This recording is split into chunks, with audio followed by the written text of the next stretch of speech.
রাসূল কারীম সাল্লাল্লাহু আলাইহি ওয়াসাল্লাম হচ্ছেন আপনার আমার জন্য জান্নাতে যাওয়ার একটা রশি। কথা বলুন ঠিক না বেঠিক? আপনার আমার হাবিব হলো আপনার আমার জন্য জান্নাতে যাওয়ার একটি মাধ্যম। আপনার আমার নবী হলো আপনাকে আমাকে জান্নাতে নিয়ে যাওয়ার একটি ব্যবস্থা। আপনার আমার নবী হলো আপনাকে আমাকে জান্নাত পর্যন্ত পৌঁছে দেওয়ার জন্য একটি রাস্তা। আজকে সেই রাস্তার উপরে আঘাত করা হচ্ছে, আজকে সেই নবীকে গালি দেওয়া হচ্ছে, আজকে সেই নবীকে ভালোবাসি এটা মানুষের সামনে প্রকাশ করাটা অন্যায় হয়ে দাঁড়িয়েছে। তাহলে একজন মুমিন হিসাবে, একজন মুত্তাকিন হিসাবে ভারতে হোক আর যেখানে হোক, আমেরিকায় হোক আর রাশিয়ায় হোক, যেখানেই হোক না কেন, মুসলমানদের নবীকে নিয়ে, আপনার আমার নবীকে নিয়ে যেখানেই অবমাননা হবে সেখানেই প্রতিবাদ হবে। কথা বলুন ঠিক না বেঠিক? সম্মানিত হাজিরিন, আজকে সোশ্যাল মিডিয়ার মাধ্যমে ভারতের ওই যোগী নামক কুলাঙ্গারকে বলতে চাই, তুমি যে 200 জন মুসলমান যুবকের উপরে এফআইআর জারি করে গ্রেফতার করে হাজতে বন্দী করে রেখেছ, অনতিবিলম্বে তাদেরকে মুক্তি করে দিতে হবে, নতুবা ভারত নামক দিল্লি, ভারত নামক কানপুর এই পৃথিবীর মানচিত্র থেকে মুছে দেওয়া হবে। কথা বলুন ঠিক না বেঠিক?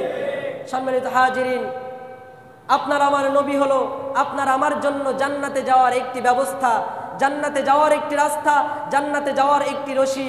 ওই রশি ধরে আমরা বেঁচে আছি। কথা বলুন ঠিক না? আপনার আমার ওই রশিকে নিয়ে যারা খেলা করার চেষ্টা করবে, তাল বাহানা করার চেষ্টা করবে, আমরা আমাদের ইমানি শক্তি দিয়ে, আমরা আমাদের ইমানি জজবা দিয়ে, আমাদের যতটুকু সম্ভব, যেভাবে সম্ভব আমরা প্রতিবাদ করেই যাব। কথা বলুন ঠিক না বেঠিক? সম্মানিত হাজিরিন, একান্ত আপনজনেরা আমার, এই সমস্ত ঘটনাগুলো সাধারণ কোনো বিষয় নয়। এটি পৃথিবীর শুরু লগ্ন থেকে বারবার হয়ে আসছে। ওরা জানতে চায়, ওরা দেখতে চায় পৃথিবীতে মুহাম্মাদের প্রেমিকেরা এখনো বেঁচে আছে কিনা।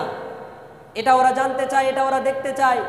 এজন্য বারবার আপনার আমার নবীকে নিয়ে, বারবার আপনার আমার কিতাবকে নিয়ে, বারবার আপনার আমার স্রষ্টাকে নিয়ে ওরা গালমন্দ করে, ওরা বড় বাজে মন্তব্য করে, আপনার আমার অন্তরে আঘাত সৃষ্টি করে ওরা পৃথিবীর বুকে সহিংসতা তৈরি করতে চায়। আর আমরা মুসলমান হয়ে স্পষ্টভাবে একটি কথা বলতে চাই, যে বা যখন তোমরা যদি মনে করে থাকো আল্লাহর প্রিয় বান্দারা পৃথিবীতে নাই, তাহলে এটা তোমাদের ভুল ধারণা। তোমরা যদি মনে করে থাকো মুহাম্মাদের আশিকেরা আর পৃথিবীতে নাই, তাহলে তোমাদের এটা ভুল ধারণা। তোমরা যদি মনে করে থাকো আশিকি রাসূল পৃথিবী থেকে মুছে গিয়েছে, তাহলে এটা তোমাদের ভুল ধারণা। আমরা আমাদের নবীর জন্য জীবন দিতে রাজি, আমরা আমাদের নবীর জন্য রক্ত দিতে রাজি, আমরা আমাদের নবীর অপমানকে মেনে নিতে রাজি নাই। কথা বলুন ঠিক না বেঠিক? সম্মানিত হাজিরিন, একান্ত আপনজনেরা আমার, এজন্য আসুন, যেই নবীজি আপনার আমার জন্য আল্লাহর কুদরতি মাকামে মাহমুদ নামক স্থানে সেজদায় পড়ে আপনার আমার জন্য বারবার কাঁদবেন আর রব্বুল আলামিনের কাছে একটিবার করে বারবার আরজি করবেন যে হে আল্লাহ, আমার উম্মতদেরকে নিয়ে আমি জান্নাতে যেতে চাই, আমার উম্মতদেরকে নিয়ে আমি জান্নাতে যেতে চাই।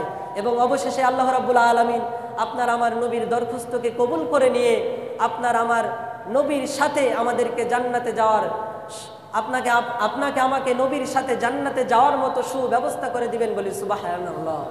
সম্মানিত হাজিরিন, একান্ত আপনজনেরা আমার, এজন্য আসুন সেই নবীজির ভালোবাসা, সেই নবীজির মহব্বত যতদিন পৃথিবীতে বেঁচে থাকবো ততদিন আমাদের ইমানে, আমাদের অন্তরে, আমাদের কলিজায়, আমাদের জীবন দশায়, আমাদের আদর্শে সব সময় সর্বক্ষেত্রে আপনার আমার ওই নবীকে মহব্বত করে পৃথিবীতে বেঁচে থাকার মতো আল্লাহ রাব্বুল আলামিন যেন আপনাকে আমাকে সহ সকলকে সেই তৌফিক দান করেন। সকলে বলুন আমিন।